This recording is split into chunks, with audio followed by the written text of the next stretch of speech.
IMF سے معاہدہ عارضی ریلیف ہے، پاکستان مشکل میں کھڑا ہے۔ ماہر معیشت خاقان نجیب کی بول سے گفتگو کہا IMF سے ہونے والا معاہدہ پاکستان کے کلیدی مسائل کو حل نہیں کرے گا۔ یہ معاہدہ موجودہ حکومت، عبوری حکومت اور پھر الیکشن کے بعد اگلی حکومت کے سامنے سے گزرے گا اور پھر پاکستان کو اگلے پروگرام میں جانا پڑے گا۔ ماہر معیشت خرم شہزاد نے کہا کہ IMF معاہدے میں جانے کا مطلب ہے کہ پیٹرولیم اور انرجی سیکٹر میں ٹیکسز کا اضافہ ہوگا۔ ارینجمنٹ 9 ماہ کا $3 ارب کا ہوا ہے۔ یہ ایک سائے آف ریلیف ہے۔ پاکستان $4 ارب کے ایک ڈیفیکلٹ بیلنس آف پیمنٹس کے چیلنج میں کھڑا ہوا ہے۔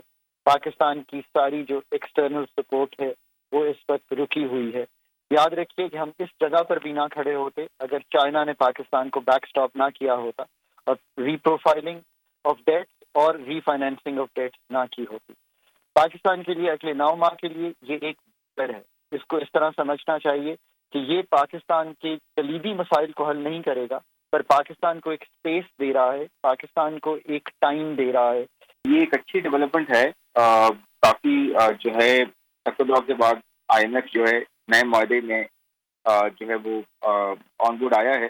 میرے خیال میں اس میں ہمیں روم مل گیا ہے 6 سے 9 مہینے کا۔ کچھ انرجی کی پرائسز مزید بڑھ سکتی ہیں، بجلی کی قیمتیں بڑھ سکتی ہیں، انٹرسٹ ریٹس شرح سود جو ہے اوپر رہ سکتی ہے۔ تو 6 مہینے میں میرے خیال میں روم اس لیے ملا ہے کہ انٹرم گورنمنٹ آئے اور انٹرم گورنمنٹ بھی بڑا سوچ سمجھ کے لائی جائے گی تاکہ اس میں کچھ ایسے لوگ ہوں جو کہ IMF کے ساتھ ڈیل کر سکیں۔ عید الاضحیٰ پر قربانی کے لیے احتیاطی تدابیر۔ قربانی کرتے وقت صفائی ستھرائی کا خاص خیال رکھیں۔ تجربہ کار شخص سے جانور ذبح کروائیں۔ جانور کو احتیاط کے ساتھ زمین پر گرائیں۔ جانور ذبح کرتے وقت اپنے آپ کو زخم لگنے سے بچائیں۔ قربانی کرتے وقت تمام اسلامی اصولوں کو ملحوظ خاطر رکھیں۔ قربانی کے بعد خون پر چونا ڈالیں۔ قربانی کے علائشوں اور باقیات کو کھلی جگہ پر نہ ڈالیں۔ جانوروں کے فضلے اور علائشوں کو محفوظ طریقے سے تلف کریں۔ گندگی پھیلانے سے گریز کریں اور حکومتی ہدایات پر عمل کریں۔ احتیاط اور صفائی سب سے اہم ہے۔ اپنے ملک کو صاف رکھیں اور پاکستان کو بدلیں بول کے ساتھ۔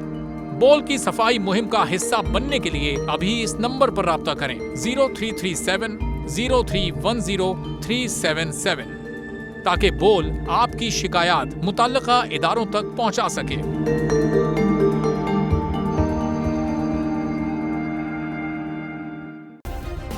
سبسکرائب کریں اور بیل دبائیں تاکہ کوئی خبر رہ نہ جائے۔